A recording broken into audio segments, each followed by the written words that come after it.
Si vous n'avez jamais vu de zélotes dans l'évangile, parce que le véritable zélote, ce n'est pas notre frère Serge. Moi, je suis un premier zélote. Au nom de Jésus-Christ, que nous avons ainsi prié. Alléluia. Amen. Amen. Amen. Amen. Acclamons pour la gloire de Jésus.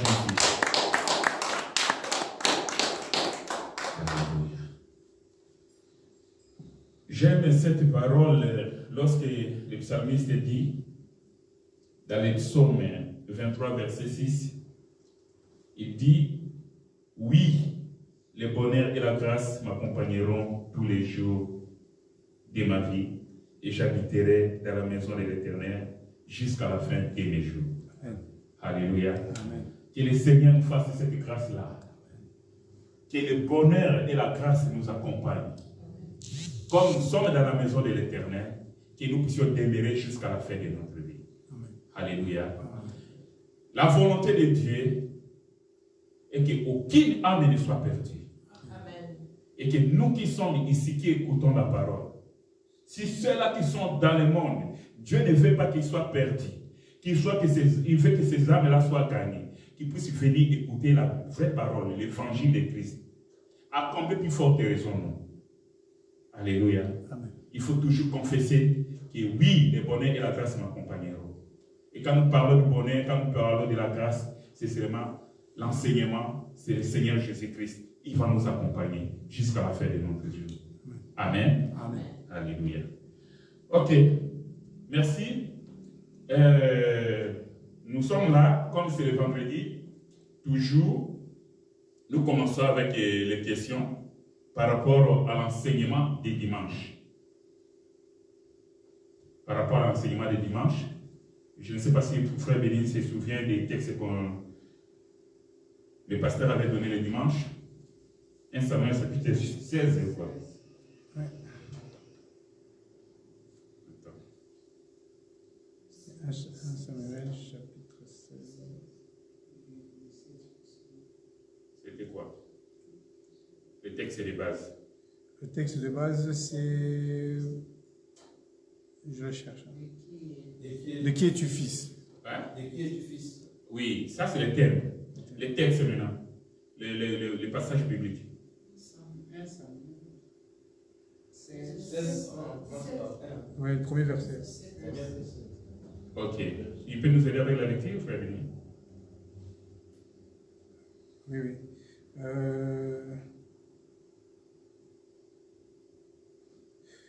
Je lis au nom de Jésus-Christ. Amen. L'Éternel dit à Samuel, quand cesseras-tu de pleurer sur Saül? Oui. Je l'ai rejeté, afin qu'il ne règne plus sur Israël. Remplis ta corne d'huile et va. Je t'enverrai chez Isaïe, Bethléemite, car j'ai vu parmi ses fils celui que je désire pour toi, pour roi. Samuel dit, comment irai-je? Saül l'apprendra et il me tuera. Et l'Éternel dit, tu emmèneras avec toi une génisse et tu diras, je viens pour offrir un sacrifice à l'Éternel. Tu inviteras Isaïe au sacrifice, je te ferai connaître ce que tu dois faire et tu oindras pour moi celui que je te dirai. Samuel fit ce que l'Éternel avait dit et il alla à Bethléem. Les anciens de la ville accoururent effrayés au-devant de lui et dirent, ton arrivée annonce-t-elle quelque chose d'heureux? Il répondit, oui, je viens pour offrir un sacrifice à l'Éternel. Sanctifiez-vous et venez avec moi au sacrifice. Et il fit aussi sanctifier Isaïe et ses fils et les invita au sacrifice. Ok. Tu vas prendre maintenant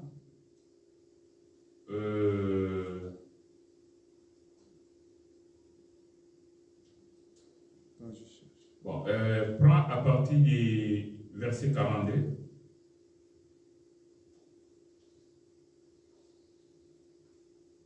Là, c'est 17. Hein? 17, à partir du verset 42. 1 Samuel chapitre 17, à partir du verset 42. Je lis au nom de Jésus-Christ. Amen. Le Philistin regarda, oui. Et lorsqu'il aperçut David, il le méprisa, ne voyant en lui qu'un enfant, blond et d'une belle figure. Oui. Le Philistin dit à David, suis-je un chien pour que tu viennes à moi avec des bâtons? et après l'avoir maudit par ses dieux, il ajouta, « Viens vers moi, et je te donnerai ta chair aux oiseaux du ciel et aux bêtes des champs. » David dit aux Philistins, « Tu marches contre moi avec l'épée, la lance et le javelot, et moi je marche contre toi au nom de l'Éternel des armées, du Dieu de l'armée d'Israël que tu as insulté. Aujourd'hui l'Éternel te livrera entre mes mains, je t'abattrai et je te couperai la tête. Aujourd'hui je donnerai les cadavres du champ, du camp des Philistins aux oiseaux du ciel et aux animaux de la terre. Et toute la terre saura qu'Israël a un Dieu. Et toute cette multitude saura que ce n'est ni par l'épée ni par la lance que l'Éternel sauve, car la victoire appartient à l'Éternel. Et il vous livre entre nos mains. » Aussitôt que le Philistin se mit en mouvement pour marcher au-devant de David, David courut sur le champ de bataille à la rencontre du Philistin. Il mit la main dans sa gibecière et il y prit une pierre et la lança avec sa fronde. Il frappa le Philistin au front et la pierre s'enfonça dans le front du Philistin qui tomba le visage contre terre. Ainsi, avec une fronde et une pierre, David fut plus fort que le Philistin. Il le terrassa et lui ôta la vie sans avoir d'épée à la main. Il courut, s'arrêta près du Philistin, se saisit de son épée qu'il tira du fourreau, le tua et lui coupa la tête. Le Philistin, voyant que le héros était mort, prirent la fuite. Les hommes d'Israël et de Juda poussèrent des cris. Ils allèrent à la poursuite des Philistins jusque dans la vallée, jusqu'aux portes d'Écron. Les Philistins blessés à mort tombèrent dans le chemin de Sharaïm jusqu'à Gath et jusqu'à Écron. Et les enfants d'Israël revinrent dans la poursuite des Philistins et les pillèrent leur camp. David prit la tête du Philistin et la porta à Jérusalem. Et il mit dans sa tente les armes du Philistin. Lorsque Saül avait vu David marcher à la rencontre du Philistin, il avait dit à Abner, chef de l'armée, « De qui ce jeune homme est-il fils, Abner ?» Abner répondit, « Aussi vrai que ton âme est vivante, ô roi, je l'ignore. Informe-toi donc de ce jeune homme et fils, dit le roi. » Amen. Amen. Alléluia. De qui ce jeune homme est-il fils? De qui est-il fils? Je crois que le dimanche, nous tous nous avons suivi l'enseignement. Et le docteur avait dit que Saül avait connu David avant comme agneau. Parce qu'il était dans sa maison, il jouait l'instrument. Ok? Alors, quand David va dans la guerre pour combattre les Philistins, là, il n'est plus l'agneau. Là, il devient le lion. Alléluia. Alors, et l'homme de Dieu avait dit, ce que moi j'avais saisi, qu'il y a des situations que les gens ont connues avant. Dans leur tête, ils croient que Dieu est le même. Alors que Dieu a déjà fait un grand travail dans ta vie, même dans la vie spirituelle. Dieu t'a déjà transformé, mais il y a des gens qui continuent à t'accuser. Non, celui-là, c'était une pique. Moi, je l'avais vu, et il s'arrêtait à la gare du Nord. Mais Dieu a déjà fait un grand travail. Il a déjà changé ta vie. Amen. Tu es devenu une nouvelle créature. Tu vois? C'est-à-dire, à un moment donné, nous sommes l'agneau, mais quand nous entrons, par exemple, dans les combats spirituels, là, nous devenons des lions. Amen. Vous comprenez? Et personne ne peut nous reconnaître. Parce qu'on s'est posé la question.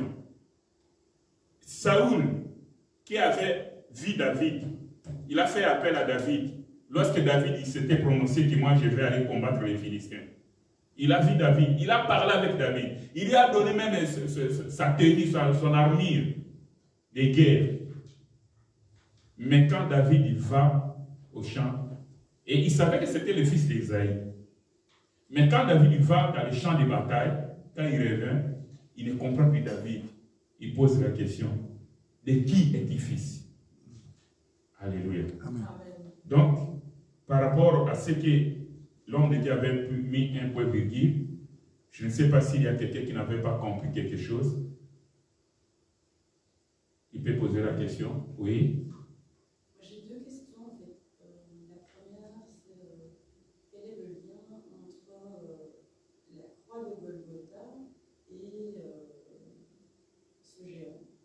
Et le géant que David a combattu. Les Goliath. Ok. Merci. Une très bonne question. Notre sœur pose la question, quel est le lien entre la croix de Golgotha et les combats de David avec Goliath? Par rapport à la croix de Golgotha, c'est là où le Seigneur était en train de combattre. Il y a un combat qui s'était passé au ce niveau-là. Donc Goliath ici, nous le prenons comme Satan, comme l'adversaire. Parce que la Bible dit que les Philistins sortaient chaque jour. Ils venaient pour défier l'armée de l'Éternel. Pendant 40 jours. Alors, la Bible dit qu'ils sortaient matin et soir. Matin et soir. Pendant 40 jours. Alors que nous, c'était une menace. Vous voyez? Donc cette menace-là, même les rois, il avait peur. Le roi était chez lui, il n'est pas descendu. Le peuple était là, l'armée était là, mais personne n'a osé. C'est comme si ça se marie avec ce verset qui dit l'Éternel Dieu était en train de chercher quelqu'un dans les cieux qui ira, qui va descendre pour sauver ses peuple. Amen. Et il n'y avait personne. On dit, la Bible dit qu'il y a eu silence dans les cieux quand l'Éternel Dieu pose la question. Silence sur la terre. Il n'y avait personne. Mais la Bible dit que le Seigneur s'est présenté. Me voici. Amen. Et moi j'irai. Je vais descendre. Pourquoi? Parce que depuis le jardin d'Éden, depuis le péché d'Adam et Ève, Satan a pris la supériorité sur l'homme. Il dominait sur nous. Il nous menaçait. Mais j'aime, quand tu lis ta Bible, ma soeur, tu verras que Philistin, quand il sortait, il dit sortait un homme. Il cherchait un homme. Il ne cherchait pas plusieurs personnes. J'aime cette précision de la parole. Amen. Alléluia. Amen. Si les Philistins avaient besoin de l'armée de l'Éternel ou bien de tous les peuples d'Israël, ça aurait été autrement. Mais la Bible dit qu'il cherchait un homme qui pouvait sortir du camp des peuples d'Israël. Parce que lui, il était sorti du camp des Philistins. Alors, comme il cherchait un homme, or, dans le livre de Genèse, nous savons que la Bible dit que l'Éternel Dieu dit, créons l'homme à notre image et à notre ressemblance. Amen. Donc l'Éternel Dieu a créé aussi un homme depuis le commencement. Alors, lorsque l'Éternel Dieu vient souffler dans l'homme, c'est-à-dire l'Esprit de Dieu qui entre l'homme, c'est Dieu lui-même qui entre l'homme. Voilà pourquoi nous disons toujours, et la Bible nous dit qu'en réalité dans l'homme, c'est l'Esprit. Tu vois? Or, David, la Bible déclare que Dieu dit que non, il a trouvé l'homme selon son cœur. Comme David était le 8e enfant d'Isaïe, et qui était en train de paître les brebis, donc il était berger. C'est-à-dire, David, c'est quelqu'un qui est venu de l'éternité. Tu vois? Et quand il cherche l'homme, l'Éternel Dieu, comme il avait déjà fait un travail avec David, il a préparé pour le combat. Il avait préparé pour le combat. Voilà pourquoi quand David dit, il vient, il dira, qui est cet incirconcis qui défie l'armée de l'Éternel? Qui est cet incirconcis? Et il dit, moi, je vais aller les combattre. Donc pour combattre, le combat ça devait se passer dans la vallée. C'est-à-dire quoi? C'est-à-dire David devait descendre du haut de la montagne vers la vallée. Donc, nous comprenons que par rapport à la croix, le Seigneur Jésus-Christ qui était au ciel, il a dit que non, moi je vais descendre. Parce qu'il n'y avait aucun sacrifice, il n'y avait aucune personne, aucun prophète qui pouvait combattre Satan le diable pour nous libérer des menaces de la mort et des séjours de la mort. Amen. Amen. Amen. Voilà pourquoi David, lorsqu'il descend dans la vallée, c'est l'image de notre Seigneur Jésus-Christ qui descend sur la terre et va combattre pour que nous soyons libérés de l'esclavagisme de Satan le diable. Amen. Parce que le Seigneur, Goliath avait dit, si moi, je parviens à tuer la personne que vous allez sortir, vous serez nos esclaves. Vous voyez? Alors que Satan, le diable, nous a tenus à l'esclavagisme. Nous étions les esclaves de Satan depuis les jardins, depuis les péchés. Donc, nous étions ces esclaves. Alors, quand le Seigneur Jésus-Christ descend pour combattre sur la croix, il a combattu Satan parce que la Bible dit qu'il a dépouillé les dominations. Amen. Il les a livrés en spectacle. Amen. Donc, c'est Satan qui a été vaincu sur la croix de Golgotha. Est-ce que tu vois les liens là? Et au niveau du terme Golgotha, il y a c'est le lieu simplement que ça fait comme ça. Oui, oui, oui. C'est le lieu des crânes. Tu vas voir que là-bas, dans le combat de David avec Goliath, ils n'ont pas combattu dans la ville. C'était en dehors de la ville, c'est-à-dire dans la vallée. Voilà pourquoi le Seigneur Jésus-Christ ne pouvait pas être crucifié dans la ville, il devait aussi être crucifié en dehors de la ville. Et on parle du mont Golgotha. Tu as vu le lien qu'il y a eu là-bas? C'est-à-dire que le véritable David, c'est notre Seigneur Jésus-Christ. Et Goliath est le type de Satan, le diable, que notre Seigneur Jésus-Christ a combattu et il a vaincu. Amen. Et il nous a libérés, nous sommes libres, comme la Bible, là où le bien-aimé a dit, il dit que le peuple a poussé des cris de joie et ils sont courus et ils ont pillé le camp des Philistins. Amen. Amen. Ok. Une autre question?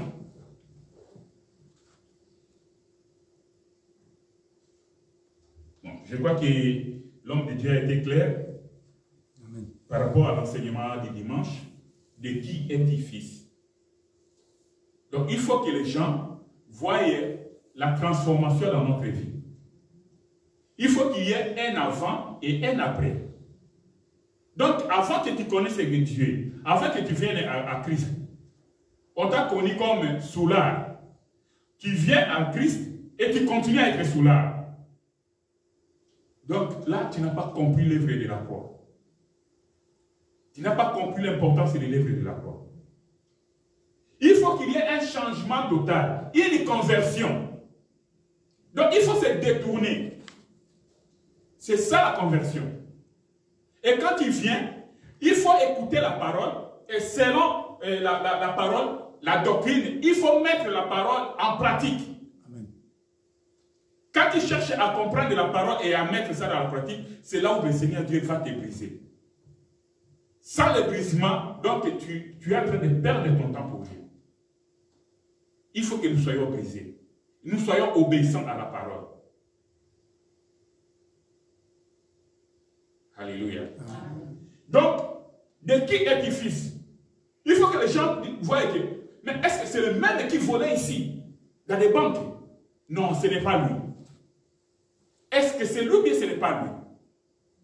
Il faut que les gens se posent des questions. Est-ce que c'est seulement ce monsieur-là qui faisait du mal aux gens ici? Qui était un grand bagarreur à Matongé? Non, ce n'est pas lui. Il faut qu'on pose la question, est-ce que c'est lui ou bien ce n'est pas lui? Alléluia. Amen. Pourquoi? Parce que l'Éternel Dieu nous a transformés. Il nous a brisés et il a pris notre place. Voilà pourquoi l'apôtre Paul pouvait dire, ce n'est plus moi qui vis, c'est Christ qui vit en moi. Amen. Alléluia. Amen. Parce que quand Christ vit en nous, donc nous devons regretter notre vie passée. Et la raison pour laquelle Paul va dire que tout ce que moi j'ai trouvé comme intérêt, j'ai trouvé comme avantage, aujourd'hui je le regarde comme de la boue, comme de la saleté. Mais lorsque Paul était de l'autre côté, il voyait ça que c'était un avantage. La prostitution. Les filles qui font la prostitution ici à la gare du Nord, ils gagnent leur vie. C'est long. D'après eux. Ils trouvent que non, c'est une vie meilleure. Mais quand ils rencontrent le Seigneur, ils doivent regretter quand ils regardent et disent, oh mon Dieu, qu'est-ce que je faisais moi? Alléluia. Amen. Alors, c'est très important. Alors, par rapport à la journée des vendredis, non, les mercredis, nous étions avec l'homme de Dieu, l'ancien Toto. Il nous a donné une exhortation dans les livres de Genèse. Il a donné quelques passages. Et là, il nous a parlé aussi des combats et comment nous avons peur des sorciers dans nos familles, parce que c'est un pauvre, il n'a rien, mais quand il y a un homme riche dans notre famille, il nous donne de l'argent et on n'a pas peur de prendre son argent et de bénéficier de ses services. Donc il y a une confusion à ce niveau-là. Donc il nous a exhortés, et c'est ce que moi j'avais aussi parlé une fois ici, que quand tu es un enfant de Dieu, il faut toujours avoir cette conviction-là dans ton cœur, que je suis un enfant de Dieu. Et je n'ai pas peur. Ce sont les sorciers qui ont peur de nous. C'est parce que nous ne voyons pas bien aimés. Il suffit d'écouter un peu les témoignages des gens qui étaient dans le camp de Satan, qui étaient des sorciers qui nous faisaient du mal, qui ont, entre guillemets, ils ont mangé les gens, comme ils aiment le dire. Mais eux-mêmes témoignent que non, tout enfant de Dieu, quand nous venions pour l'attaquer, on n'arrivait pas. On voyait soit la lumière, on voyait soit le feu tout autour, on voyait soit un homme vêtu de blanc à côté de lui, on voyait. Il ne pouvait pas. Mais nous-mêmes, nous ne prenons pas conscience de cela. Et nous avons peur. Et la peur, c'est une arme redoutable de l'ennemi. Le Seigneur Jésus-Christ, pour affronter Satan dans le désert, après le baptême, après les 40 jours, les tentations, il n'a pas eu peur. Il était là serein, calme. Et quand Satan est venu le tenter, et il répondait calmement. C'est comme ça que nous devons aussi faire. Moi, des fois, quand je dors, je me réveille, je regarde, oh, c'est moi qui ai dormi comme ça, profondément. Et pour ça, on dit que le sommeil, c'est comme le petit frère de la mort. Parce que quand nous dormons, nous ne savons même pas ce qui se passe tout autour de nous, dans notre chambre là. On ne sait rien, on ne se souvient de rien. Mais il y a un Dieu dans le ciel qui veille sur nous. Il veille sur nos âmes. Alléluia. Amen.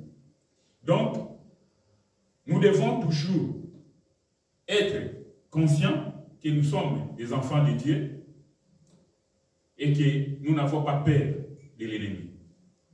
Peu importe ce qui peut nous arriver, reste confiant à ce Dieu-là. Même si tu passes des moments difficiles, même si tu passes des moments de l'adversité, mais il faut toujours penser que non, j'ai un Dieu qui me soutient. Alléluia. Alors, nous, en tant que vos bergers, vos conducteurs, nous sommes des sentinelles. Quand nous voyons quelque chose venir, la sentinelle a ces devoirs-là, voudrais-je dire, d'avertir le peuple de Dieu. Que, attention, je vois un groupe ou bien une troupe qui est en train d'arriver là, nos ennemis arrivent. Par rapport à ce temps que nous sommes en train de traverser, comme je disais, que nous sommes cette génération-là qui est en train de vivre les prophéties, l'accomplissement des prophéties. De l'autre côté, l'Antichrist, Satan le diable, est en train de préparer l'homme de l'impie. C'est-à-dire, Satan le diable est en train de préparer toutes choses. En fait, que lorsque l'homme de l'impie va se présenter, qu'il ne puisse pas voir les difficultés, qu'il puisse diriger avec beaucoup de facilité. Parce que tout le terrain est déjà préparé. Frère Béni, prends-nous l'Apocalypse chapitre 13. Versets 16 à 18. Et elle fit que tout, petit et grand, riche et pauvre, libre et esclave, reçussent une marque sur leur main droite ou sur leur front, et que personne ne put acheter ni vendre sans avoir la marque, le nom de la bête ou le nombre de son nom. C'est ici la sagesse, que celui qui a de l'intelligence calcule le nombre de la bête, car c'est un nombre d'hommes, et son nombre est 666. Amen. Amen. Alléluia. Amen. Cette prophétie, c'est ce qui est en train de se préparer maintenant, bien-aimés. À l'heure où nous parlons là, la Bible dit que les chiffres de la bête, c'est 666. Voilà. C'est ce qu'il dit, non? Oui. J'ai perdu la Bible. Oui. Attendez, je vais ouvrir ma Bible pour que je puisse parler avec précision. Apocalypse chapitre 13, 16e. Oui.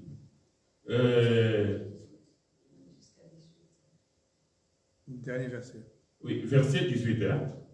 C'est ici la sagesse, que celui qui a de l'intelligence calcule le nombre de la bête, car c'est un nombre d'hommes, et ce nombre est 666.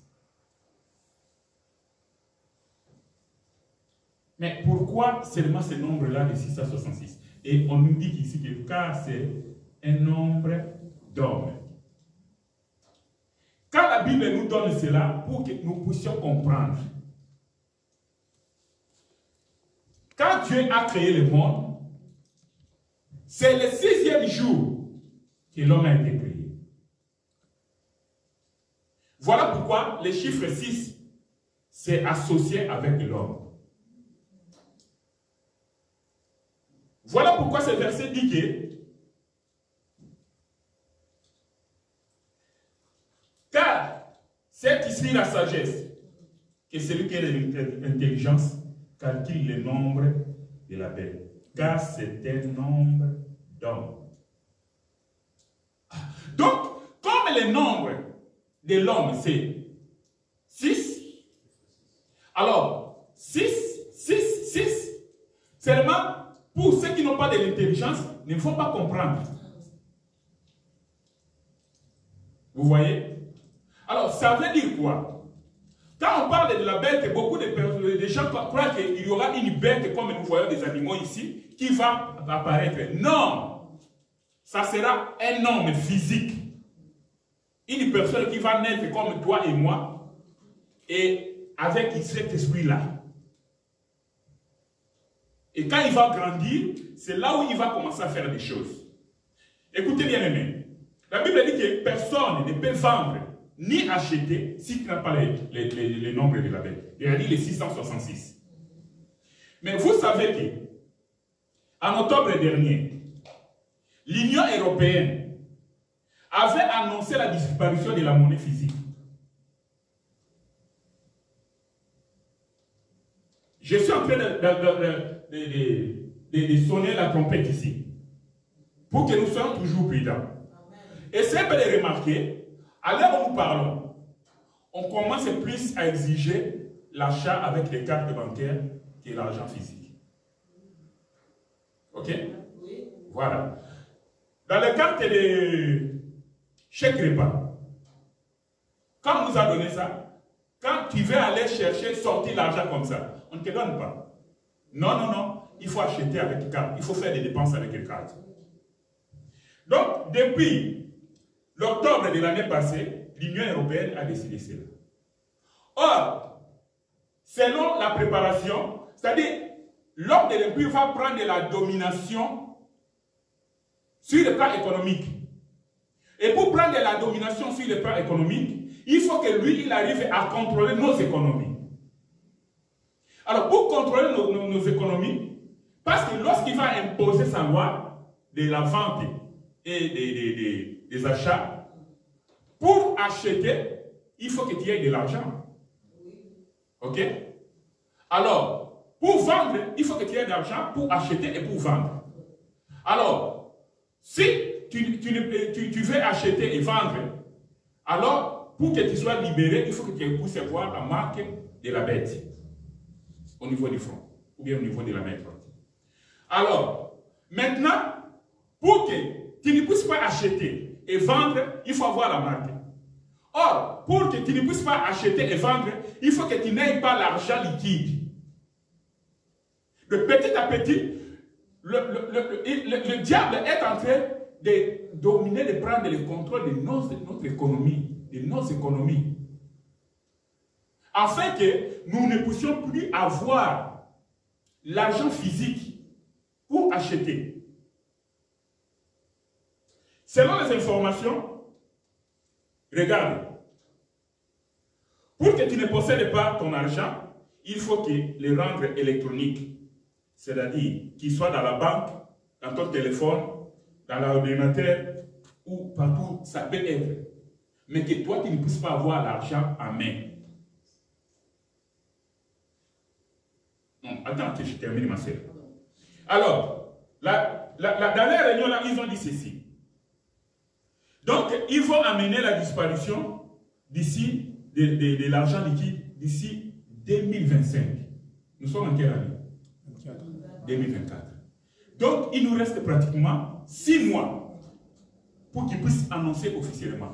Lorsqu'ils avaient parlé dans leur réunion là, de l'Union européenne, la France déjà a annoncé dans son pays. Donc, les pays de l'Union européenne, chacun a reçu l'information et dans leur pays, ils ont commencé à pratiquer cela, qu'il faut faire attention. Et j'avais même appris qu'il y a certains pays ici en Europe qui n'utilisent plus la monnaie physique.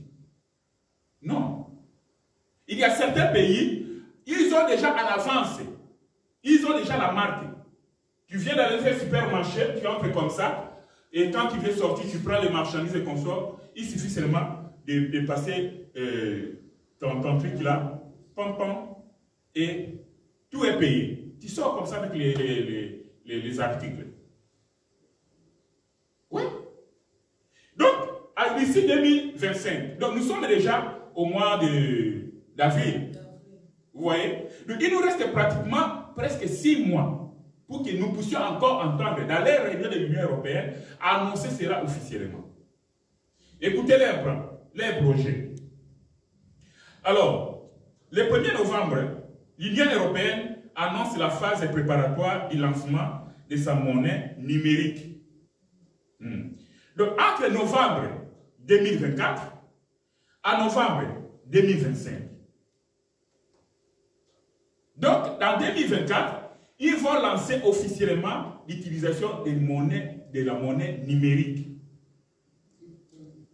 Oui, c'est-à-dire, petit à petit, ils sont en train de nous quitter l'argent physique que nous avons.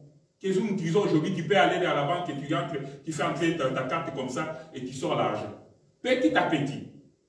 Parce que si l'argent est dans la banque, par exemple, la banque bloque ton argent, tu as seulement la carte. Et qu'est-ce que tu vas faire avec la carte? Rien.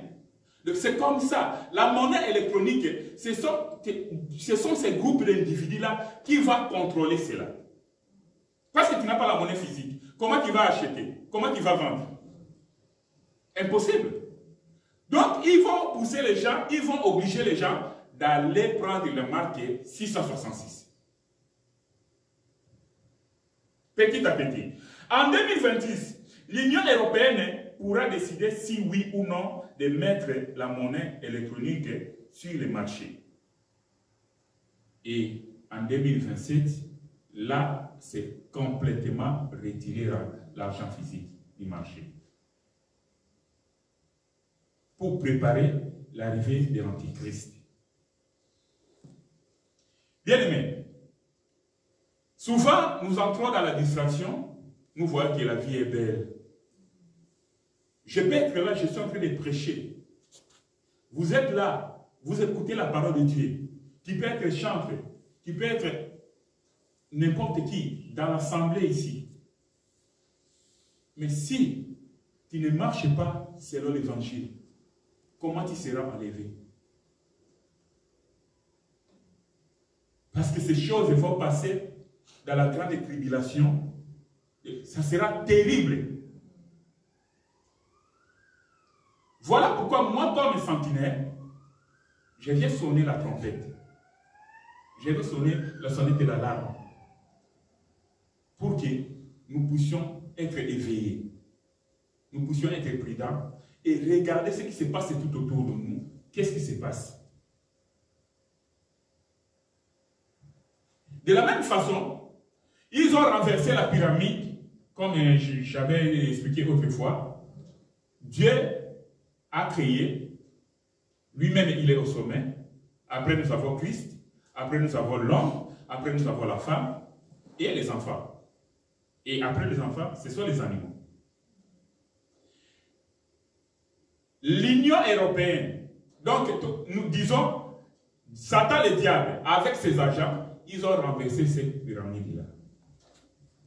Il y a des gens qui considèrent les animaux, son chien, il a de la valeur plus qu'un homme. Les chiens, les chats. Parce que la pyramide est renversée. Voilà pourquoi, après les chiens, tu vas trouver que les enfants ont les privilèges comme jamais. Et ici, nous avons entendu qu'on va commencer à enseigner les cours de... comment on appelle ça? L'éducation à la vie relationnelle, sexuelle. L'initiation à la vie Relationnelle et sexuelle. Voilà. Ils vont, la liberté des enfants de faire les choix. À partir du bas âge de 9 ans, 10 ans, à l'école primaire, on dit qu'un enfant de 10 ans, si il veut aller faire l'amour, il est libre. Et il peut aller avec n'importe qui il veut. Que ce soit un homme plus âgé que lui, ce n'est pas un problème. Ils vont voter ces lois-là ici. Et vous allez voir qu'après l'enfant, maintenant c'est la femme. On dit que l'Europe, c'est le pays des femmes. Les femmes ont des privilèges, ils ont des avantages plus que les hommes. La majorité des hommes qui sont ici en Europe, qui sont mariés, vous allez voir que, je dis bien la majorité, vivent dans les maisons de leurs femmes. Que les assistantes sociales leur ont donné. Vrai ou faux? Les hommes, ils peuvent avoir des maisons sociales, mais le pourcentage est minime. C'est plus de femmes qu'on donne des maisons, et nous les hommes, nous venons habiter dans les maisons des femmes. Le privilège. Tu ne peux pas faire n'importe quoi avec. Donc tu dois respecter ta femme comme jamais. C'est la femme qui a l'autorité dans la maison, selon les Européens, les Occidentaux. Et l'homme est derrière la femme. Donc par là, ok? Et voilà pourquoi les femmes ont cette facilité-là de chasser les hommes dans la maison comme ils veulent. Et la police arrive comme ça. Même si l'homme a raison, on dit, monsieur, écoutez, tu vas sortir de la maison. Mais donc, ici en Europe, il n'y a même plus de la justice. Et après avoir bafoué l'autorité de l'homme, quand tu lui parles de Jésus, de l'évangile, non, ça c'est un mythe. Dieu n'existe pas. Jésus-Christ n'a pas vécu. Donc, il nie Dieu, l'existence de Dieu. Et vous avez vu comment la pyramide est renversée auprès des Occidentaux? Donc, ils sont en train de provoquer la colère de Dieu. L'autre jour, je vous avais dit l'image que j'avais vue, qu'on avait publiée, qui est une chèvre qui est en train de mettre bas, mais la figure d'un homme. Donc, les hommes commencent à coucher avec les animaux comme on couche avec une femme. Qui est l'abomination? C'est ce que Dieu appelle l'abomination. En Afrique du Sud, un homme qui couchait avec son chien, et le chien a mis bas, on a dit que c'est la tête d'un homme qui est sorti. Ils ont fait des photos. Moi, je disais, mais il fallait nous faire les vidéos du début jusqu'à la fin. Donc, il y a des abominations qui sont en train de se commettre aujourd'hui. Terribles. Terribles, bien-aimés.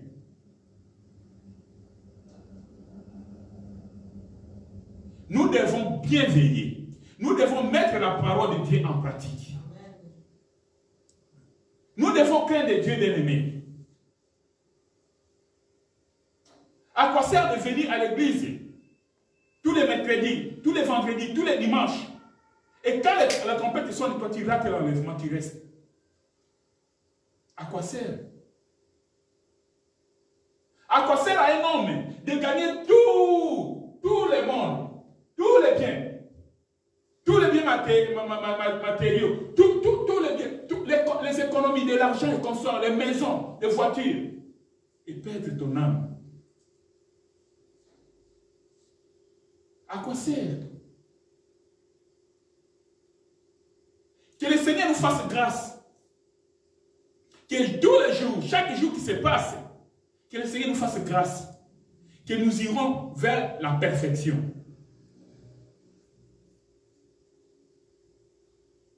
Car la Bible dit que celui qui se sanctifie davantage. Amen. Et celui qui veut s'essuyer, qui s'essuie davantage.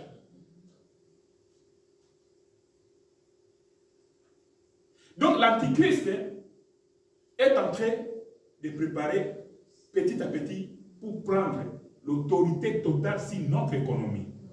Pourquoi? Pour préparer ce passage de l'Apocalypse chapitre 13, du 16e au 18e verset. Tu ne pourras ni vendre, ni acheter si tu n'as pas la marque de la bête. Jésus-Christ revient bientôt. Nous devons nous préparer pour que nous puissions aller en enlèvement. Amen. Alléluia. Amen. Oui, ma soeur, tu avais une question? C'est un exemple beaucoup plus anecdotique. Il y a un jeu sur les télé belges, je crois que c'est RTL, un jeu pour, je ne sais plus, gagner un voyage, je ne sais même plus quelle bêtise, je regarde très peu, mais toujours est-il, je suis tombée là-dessus et ils disent appelez le 6006. Alors, ça sent idiot, mais moi d'emblée, je me dis, ouh, c'est pas bon ça. Oui, justement. Donc, les agents de Satan, les diables, ceux qui servent de Satan, maintenant, ils ne se cachent plus. Hein? Oui, oui. Ils ne se cachent plus. On m'a envoyé une vidéo, on a filmé aux États-Unis l'église de Satan. Je crois que beaucoup d'entre nous ont vu ça. Oui. L'église de Satan, et là, ils ont des images comme des araignées, ils ont des images comme les chauves-souris, ils ont des images des dragons, ils ont mis ça comme ça, et écrit l'église de Satan. Et les gens viennent entrer pour aller adorer Satan. Vous imaginez? Donc, à l'heure où nous parlons, Satan est en train de passer à une vitesse supérieure. Comme déclarent les Écritures, parce qu'il sait qu'il lui reste peu de temps, bien-aimé. Amen. Il est conscient qu'il lui reste peu de temps. Et comme il connaît déjà son sort, qui lui est réservé, il va amener beaucoup de gens avec lui en affaire.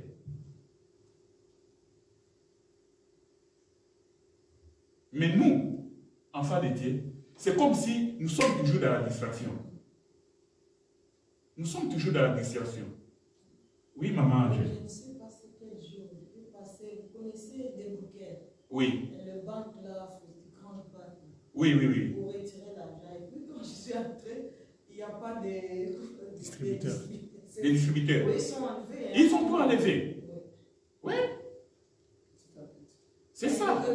Ils ont tout mis en place avec le Covid. Oui, oui, oui. Dématérialisation, pas de contact. Même dans des hôpitaux, maintenant, vous allez remarquer que, non, monsieur, ici, on paie seulement avec la carte. Dans les bus, comment on achète le billet maintenant? Rien qu'avec la carte. Alors qu'avant, ils prenaient la monnaie. Donc, pour le moment, tous ces agents du diable là, dans leur réunion, ils sont conscients et on dit qu'ils vont passer à la vitesse supérieure. Et je vous informe qu'après la domination économique, le diable va faire à ce qu'il y ait une seule religion. Il va prendre aussi la domination sur la religion.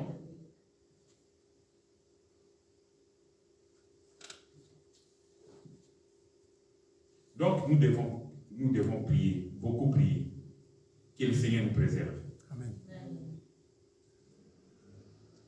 D'ici 2024 et 2025, il nous reste 6 mois. Mais à partir de 2025, comme je vous ai dit ici, de novembre de 2024 jusqu'en novembre 2005, là, ils vont vraiment annoncer officiellement. Parce que jusque-là, ils sont en train de tenter et voir comment si ça va. Vous avez vu ce qui est passé ici avec le virus. Ok? Comment il s'appelle encore? Covid. Covid. Mais en réalité, comment Covid est fini? Comment c'est passé? Alors que tout le monde n'a pas eu de vaccin. Ils viennent avec des mensonges. Vous voyez, non, il y a eu ceci, il y a eu le virus. C'est un mensonge. S'il y a eu le virus, c'est eux-mêmes qui ont fabriqué ça. Pour voir que si nous avons la domination sur les humains. Et ils disent que non, parce que le monde est surpeuplé. Il faut qu'ils éliminent un bon nombre de gens sur la terre. Mais écoutez, vous n'avez pas créé cette terre. La terre ne vous appartient pas. Quel est votre souci? Dieu même qui a dit à l'homme, allez, soyez féconds, multipliez-vous. Il n'a pas arrêté la fécondation auprès de la femme. Mais quel est votre souci? Mais les scientifiques qui nous ont démontré qu'au Brésil, la forêt, la terre qui est là, peut contenir encore. Donc, le monde, seulement dans le Brésil. Combien de terres, combien de forêts qui sont encore inhabitables? Alors, leur souci est à quel niveau, on ne comprend pas. Ils ont tué les gens expressément. Nous disons ça aujourd'hui ouvertement. Amen. Avec le Covid là. Et lorsqu'ils ont testé, c'était un test. Ils ont dit, ah, de côté là, c'est bon, ça marche. Ils ont gardé ça. Et vous allez voir, d'ici là, les années qui vont suivre, ils vont créer encore quelque chose pour obliger les gens, comme ils nous ont obligés de prendre le vaccin, ils vont encore créer quelque chose pour obliger les gens de suivre leur voie, ce qu'ils vont imposer. Mais écoutez, le vaccin de Covid, si quelqu'un ne veut pas prendre, il attrape, mais c'est lui qui va mourir. Pourquoi imposer les gens? Au travail, si tu n'as pas le vaccin, tu ne peux pas travailler. Vous imaginez? À l'hôpital, tu ne peux pas travailler si tu n'as pas reçu le vaccin.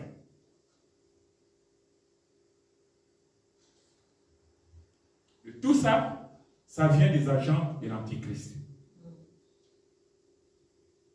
Nous devons beaucoup faire attention à ce qui se passe tout autour de nous. Maintenant, il y a une rupture, je dirais presque totale, entre l'Occident ou bien l'Europe et l'Afrique. Un général est passé, sans se gêner, il dit que nous devons recoloniser l'Afrique.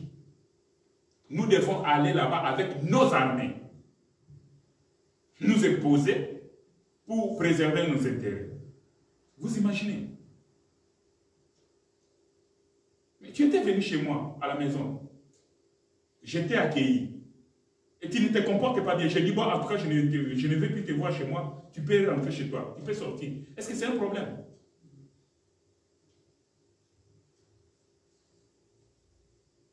C'est ça. Et ces gens-là, pour eux, lorsque les gens meurent, donc pour eux, c'est vraiment, ils sont dans la joie. Parce qu'ils voient que leur plan qu'ils ont mis en place, ça marche. Vous fabriquez des armes de destruction massive. Attendez, les bombes là, vous allez exploser ça auprès des animaux ou auprès des êtres humains que Dieu a créés. Donc vous voyez que les gens là, non, ils n'ont pas de cœur. Quand ils regardent en Israël avec la Palestine, de l'autre côté ils regardent la Russie avec l'Ukraine, en Afrique, n'en parlons pas. Ils achètent des armes pour donner, pour aller tuer les gens. Et des innocents, gratuitement comme ça. Ou bien c'est pour leurs intérêts personnels.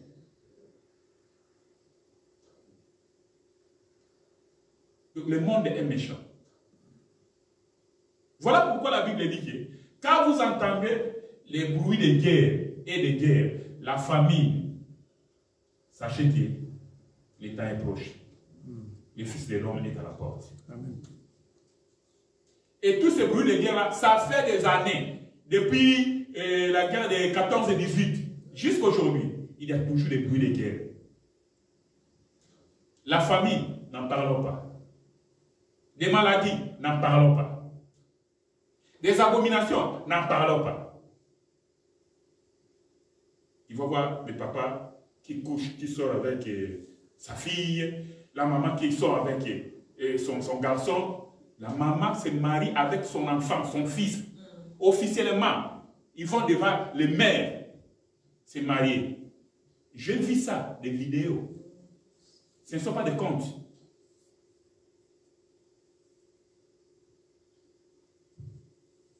Donc, c'est terrible.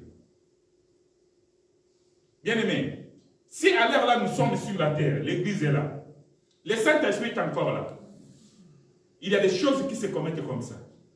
Essayez pas d'imaginer que l'enlèvement s'est fait, nous partons et le monde reste sans Saint-Esprit.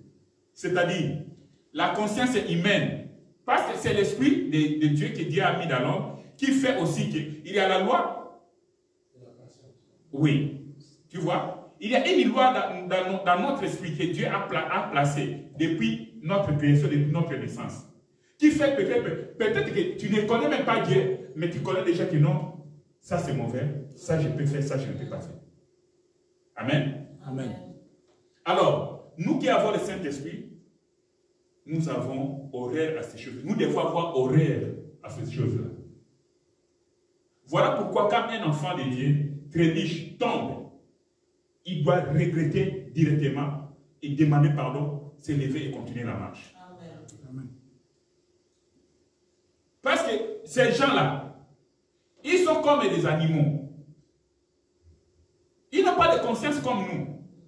Nous, parce que nous avons le Saint-Esprit. Mais après l'enlèvement, je vous dis, ils seront comparables. Il n'y aura pas de différence entre un être humain et un animal. Pas de différence. Non, non. Pas de différence. Prenons l'exemple des chiens.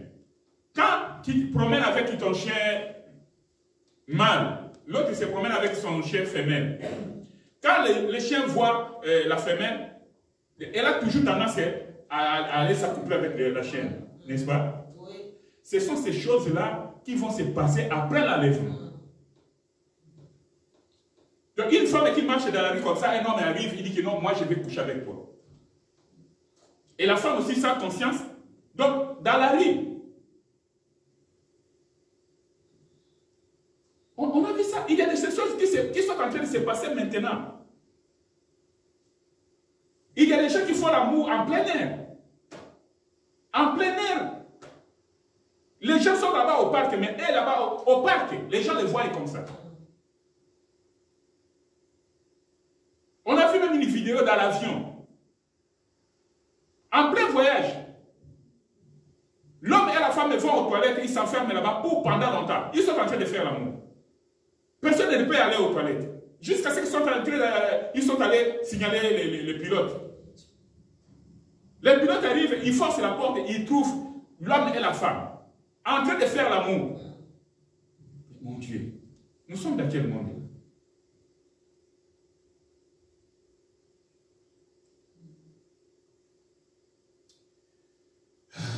Que le Seigneur nous fasse grâce. Amen. Alléluia. Amen. Donc, je voulais attirer notre attention et rester toujours vigilant sur ce qui se passe maintenant dans le monde, au niveau aussi des informations, parce que le Satan, le diable, est en train de passer à une vitesse supérieure. Donc, bientôt, notre économie, donc déjà, ils ont déjà commencé à contrôler cela, et petit à petit, ils vont retirer l'argent physique de la circulation.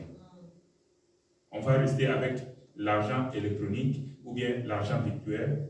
Là, donc tu as seulement ta carte, tu arrives comme ça, tu veux acheter quelque chose, on dit non, tu n'as pas de substances dans ta carte. Mais comment ça? Moi, dans mon compte, j'avais autant. Non, monsieur. Mais qu'est-ce qu'il faut faire? Est-ce que tu as la marque de 666? Si tu n'as pas de l'argent, il n'y a pas de problème. Si tu n'as pas la marque de 666, ok, ça marche. Vous imaginez?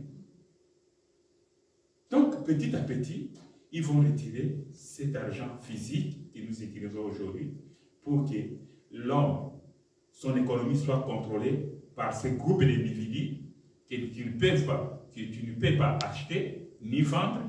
Et quand l'Antichrist va arriver, il va trouver que tous les terrains étaient déjà préparés. Alléluia. Amen. Voilà, bien-aimés. Aïe, aïe, aïe. Le temps passe. Hein? Ok. Aujourd'hui, je voulais commencer un enseignement là, mais il nous reste peu de minutes. Je crois qu'on va commencer cet enseignement le dimanche.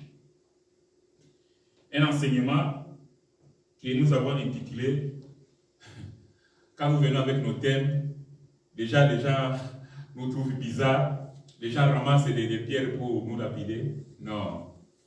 Il faut écouter l'enseignement jusqu'à la fin, avant de nous juger. Amen. Alléluia. Amen. L'hiver est passé. Mais pendant l'hiver, beaucoup de femmes ne voulaient pas se laver. Beaucoup d'hommes ne voulaient pas se laver. Bref, beaucoup de personnes ne voulaient pas se laver.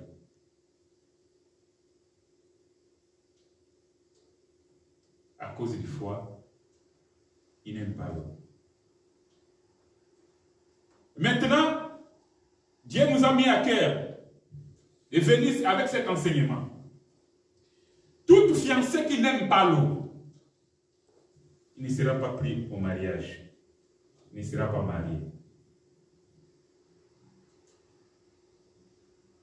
Alléluia. Amen. C'est ça le thème de notre enseignement.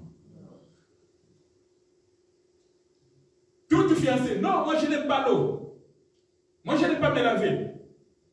Tu laves seulement la figure, le parfum, tu sors, tu t'en vas. C'est bien beau. Mais nous disons bien, toute fiancée qui n'aime pas l'eau, qui n'aime pas se laver, qui n'aime pas boire de l'eau, qui n'ira pas au mariage. Même si on t'a fiancé. Alléluia. Amen. Ça va chauffer. Là, les gens disent, aïe, aïe, aïe. Qu'est-ce que Papa Mobembo nous amène encore comme thème ici? Qu'est-ce qu'il croit, lui? C'est la parole de Dieu. On ne va pas sortir de la parole de Dieu, ne vous en faites pas. Vous qui êtes fiancé, il faut aimer l'eau, il faut te laver chaque jour. Sinon ton fiancé ne va pas te prendre au mariage.